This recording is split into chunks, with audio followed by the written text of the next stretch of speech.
ఈ రోజు నిర్వహిస్తున్న గాదె శ్రీధర్ రాజుతో సహా వీళ్ళెవ్వరూ ఈ దేశ పౌరులు కాదు అధ్యక్ష. ఈ రాష్ట్ర పౌరులే కాదు, ఈ దేశంలో పక్క రాష్ట్ర పౌరులైనా పర్వాలేదు అధ్యక్ష. ఎవ్వరు కూడా ఈరోజు ఈ ధరణి పోర్టల్ నిర్వహిస్తున్న టెరాసిస్ కంపెనీ పేరు మీద మొదలయ్యి మారుకుంటూ పేర్లు మారుకుంటూ సంస్థలు మారుకుంటూ దేశాలు మారుకుంటూ ఈరోజు కేమెన్ ఐలాండ్స్కు బ్రిటిష్ వర్జిన్ ఐలాండ్స్కి ఎక్కడికైతే చేరిందో అవి ప్రపంచంలో ఆర్థిక నేరాలకు సంబంధించిన ట్యాక్స్ హెవెన్ కంట్రీస్ అధ్యక్ష. ఆ దేశంలో నేరం చేసిన ఎవడు పట్టుకోలేడు, ఆ దేశం ఎవరికి వివరాలు ఇయ్యదు.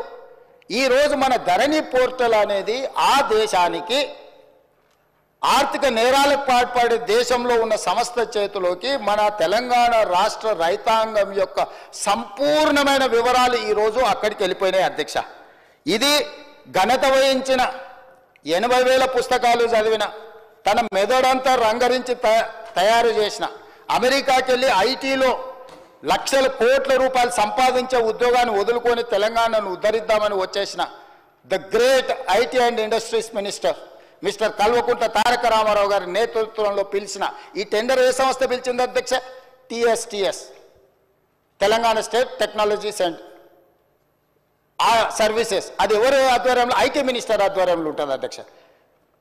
రెవెన్యూ డిపార్ట్మెంట్కు సంబంధించిన వ్యవస్థను నిర్వహించడానికి టెండర్ పిలవడానికి TSTSకి ఇస్తే TSTS టెండర్ పిలిచి ఆ శాఖ మంత్రి కేటీఆర్ గారు ఈరోజు వీళ్ళందరూ ఇప్పుడు నేను చదివి వినిపించిన వాళ్ళు గాదె శ్రీధర్ రాజు, రాహుల్ గోస్వామి, ఆనంద్ కుమార్ ఇట్లాంటి విదేశీ పౌరులు విదేశీ సంస్థల చేతుల్లో ఉన్న కంపెనీలో ధరణి పోర్టల్ పెట్టడంతో పూర్తిగా భద్రంగా ఎవరికి తెలియకుండా ఇదొక కాంట్రాక్చువల్ అగ్రిమెంట్ అధ్యక్ష.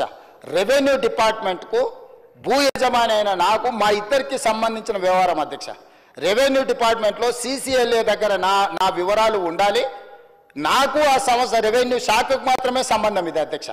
నాకు ఇచ్చే పాస్బుక్ అయినా నాకు ఇచ్చే ఏ